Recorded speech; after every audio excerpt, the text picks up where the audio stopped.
ইনকিলাব মঞ্চের মুখপাত্র শরীফ ওসমান হাদির ওপর হত্যা চেষ্টার প্রতিবাদে অন্তর্বর্তী সরকারকে ৪৮ ঘণ্টার আল্টিমেটাম দিয়েছে ইনকিলাব মঞ্চ।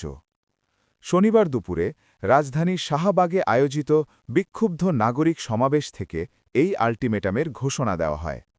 বিক্ষোভে অংশ নেওয়া নেতারা বলেন, নির্দিষ্ট সময়ের মধ্যে হামলাকারীদের গ্রেফতার করা না হলে সরকারের বিরুদ্ধে বৃহত্তর আন্দোলন শুরু করা হবে। অভিযোগ করে বক্তারা জানান, অভ্যুত্থানের পর শীর্ষ সন্ত্রাসীদের কারামুক্তি ও দেশে ফেরার সুযোগ তৈরি হওয়ায় দেশে আইন শৃঙ্খলা পরিস্থিতির অবনতি ঘটেছে।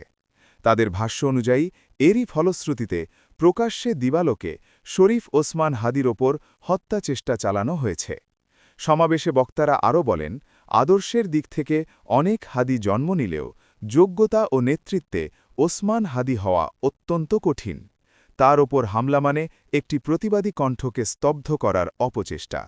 এ সময় বক্তব্য দেন এনসিপির দক্ষিণাঞ্চলের মুখ্য সংগঠক হাসনাত আবদুল্লাহ।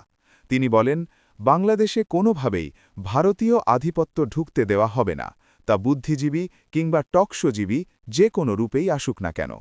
সমাবেশ থেকে হামলার সঙ্গে জড়িত ব্যক্তি ও গোষ্ঠীকে দ্রুত শনাক্ত করে গ্রেফতার ও বিচারের মুখোমুখি করার দাবি জানানো হয়। নেতারা ঘোষণা দেন, ৪৮ ঘণ্টার মধ্যে হামলাকারীদের গ্রেফতার করা না হলে আগামী ১৫ তারিখ শহীদ মিনার থেকে বৃহত্তর আন্দোলন শুরু করা হবে।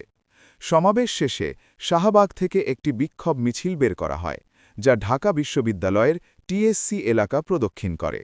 শেষ খবর পাওয়া পর্যন্ত হাদির ওপর হামলার ঘটনায় কোনো গ্রেফতার বা সরকারি প্রতিক্রিয়ার খবর পাওয়া যায়নি।